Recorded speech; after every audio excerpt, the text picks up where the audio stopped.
Assalamualaikum warahmatullahi wabarakatuh. Perkenalkan, saya Raisya Mita Kaila Mensarani dengan NIM 2023 011053 dari kelas AKTB. Di video kali ini saya akan menjelaskan jawaban dari kuis sesi 7 mata kuliah Tata Kelola Perusahaan dan Manajemen Risiko dengan dosen pengampu Bapak Dr. Ari Eksandi, SEE Maka. Berikut ini merupakan video penjelasannya. Baik, jadi kita akan bahas jawaban yang pertama terkait valuatrix. Nah, jadi valuatrix ini merupakan ukuran statistik yang digunakan untuk mengestimasi potensi kerugian maksimum yang mungkin dialami oleh suatu portofolio keuangan dalam periode waktu tertentu dan pada tingkat keyakinan tertentu dengan asumsi kondisi pasar ini berjalan normal. Nah, dengan kata lain, VAR ini akan menjawab pertanyaan yang penting, yaitu seberapa besar kerugian terburuk yang mungkin terjadi dalam jangka waktu tertentu dengan probabilitas tertentu. Nah, sebagai contoh, jika suatu portofolio memiliki VAR harian sebesar 5 miliar rupiah pada tingkat keyakinan 95%. Nah, maka dapat diartikan bahwa terdapat kemungkinan 95% kerugian harian portofolio tersebut tidak akan melebihi nilai tersebut. Nah, sementara 5% sisanya akan mencerminkan risiko kerugian yang lebih besar.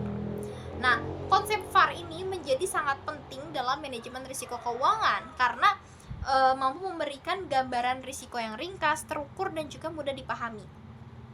Nah, dengan VAR, manajemen itu tidak perlu menganalisis seluruh distribusi kerugian yang kompleks untuk memahami tingkat risiko portofolio. Nah, selain itu, VAR ini juga berperan sebagai alat pengendalian risiko, misalnya dalam penetapan batas risiko, evaluasi kinerja portofolio berbasis risiko, serta mendukung pengambilan keputusan strategis terkait alokasi aset. Nah, meskipun VAR ini memiliki keterbatasan seperti tidak menggambarkan besarnya kerugian di luar ambang VAR, konsep ini akan tetap relevan karena menyediakan yang namanya pendekatan kuantitatif yang sistematis dalam mengelola ketidakpastian dan juga menjaga stabilitas keuangan. Baik, pertanyaan selanjutnya kita akan bahas jawabannya. Jadi secara umum terdapat 3 pendekatan utama dalam menghitung value at risk. Nah, pendekatan pertama adalah variance covariance atau parametrik. Nah, metode ini mengasumsikan bahwa return aset akan mengikuti distribusi yang normal. Nah, perhitungan VAR ini dilakukan menggunakan parameter statistik seperti rata-rata dan juga standar deviasi portofolio. Kemudian akan dikalikan dengan nilai Z-score sesuai dengan tingkat keyakinan. Nah, kelebihan metode ini adalah sederhana dan mudah diterapkan, terutama untuk portofolio dengan instrumen yang linear. Akan tapi kelemahannya terletak pada asumsi distribusi normal yang sebenarnya seringkali tidak mencerminkan kondisi pasar yang ekstrim. Lalu pendekatan yang kedua yaitu simulasi historis. Nah, metode ini akan menggunakan data return historis tanpa asumsi distribusi tertentu. Nah, data kerugian masa lalu itu akan diurutkan, lalu VAR itu ditentukan berdasarkan persentil sesuai dengan tingkat keyakinan. Nah, keunggulan dari pendekatan ini adalah lebih realistis karena mencerminkan kondisi pasar yang pernah terjadi. Namun, hasilnya akan sangat bergantung pada kualitas dan juga relevansi data historis yang digunakan. Yang selanjutnya, pendekatan yang ketiga adalah simulasi Monte Carlo. Nah, metode ini akan menghitung VAR dengan mensimulasikan ribuan hingga jutaan kemungkinan dari pergerakan harga aset berdasarkan model statistik. Nah, dari hasil simulasi tersebut dibentuklah distribusi return portofolio.